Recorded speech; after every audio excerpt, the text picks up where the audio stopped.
Hi again, guys. Mr. Edmond. And today, what we're going to look at in this lesson is the counterculture of the 1960s and 70s. So far, we've kind of looked at the different movements going on: the civil rights movement, the women's rights movement, the Latino movement, the American Indian movement, and in the middle of all of that, you're also going to have the counterculture. You guys probably know this more as the hippies. And if you want to say, is there a lasting impact on the hippies? Well, I can't tell you how many of you I've seen wearing tie-dyed shirts, or maybe you like the Beatles, or possibly Jimi Hendrix, or some of the music that came out of this era. And so really what we're going to look at is exactly what did the counterculture want, and how did they go about trying to get it? And really it's up to you to decide if they actually got it or not. So who are they? Well, the counterculture is basically going to start when you see the pictures here, you'll see it too. You're going to see white middle class college students, and at first, counterculture. These are the boomers. These are the kids who grew up in the suburbs that kind of didn't want that life anymore. And maybe if you're a white female in college at this time period, the thought of going, making babies and living in a house and being a housewife isn't what you want. And add on top of that, and you can kind of see this in this protest here, the Vietnam War. And so if you were a white male in college, you're concerned with being drafted and sending off to a war that you don't want to fight in. So all of that leads to the counterculture. So if you want to look at it that way, I don't like the life that I kind of grew up in, you could say, and I want to change it. So we're really talking about the white middle class college students. That's really where this got its start.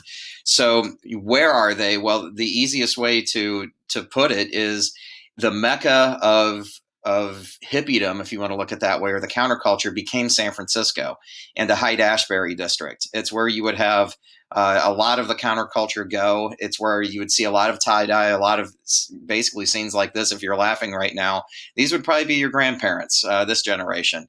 And kind of, we're going to do our own thing. And so we're going to dress the way we want. Guys are going to grow their hair out. I'm not going to look like my parents. I'm not going to act like my parents. And so if you really wanted to go back in time and find them, you would go to San Francisco. The reaction by you could say the older generation at the time was kind of disgust. It was, and this is Richard Nixon here actually running for office in 1968. And he was among the leaders to say that, this is enough of this. And basically, hippies were sometimes called spoiled brats, that you had the good life out in the suburbs and now you want something different. How dare you? And so you really saw a generational gap here between the hippies and their parents. Dad may have fought in World War II or Korea, and now you're basically telling him you're not going to go fight in Vietnam. And so you really saw a generational gap here with the reaction of the older crowd to what the hippies were actually doing. If there was a good part, well, in 1969, they had a 3-day festival, and I'm sure you've heard about this before, called Woodstock. 400,000 hippies basically come to this farm in New York, and for 3 days, they listen to a wide variety of music, all for free, and basically was peaceful. It was kind of, you could say, the pinnacle of being a hippie and of the counterculture. And they kind of showed the world what they were really about.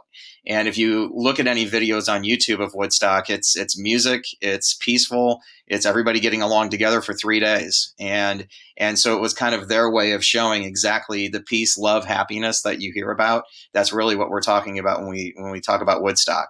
And I look at this as the pinnacle of what they were really about. And so the lasting impact, when you want to look at the lasting impact of the counterculture, we still see it. I just mentioned you guys wear tie-dyed shirts still. You might listen to the music.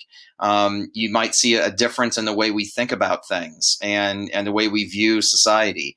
And is it okay to question the world you grew up in? And if so, how do you go about changing it? So, of course, we can talk about the drug culture, and we'll do that later, especially when we get into the 70s and the lasting impact that had. But for the most part, the hippies were there, the counterculture, to say, I don't like the 1950s and how I grew up, and I want to do something different.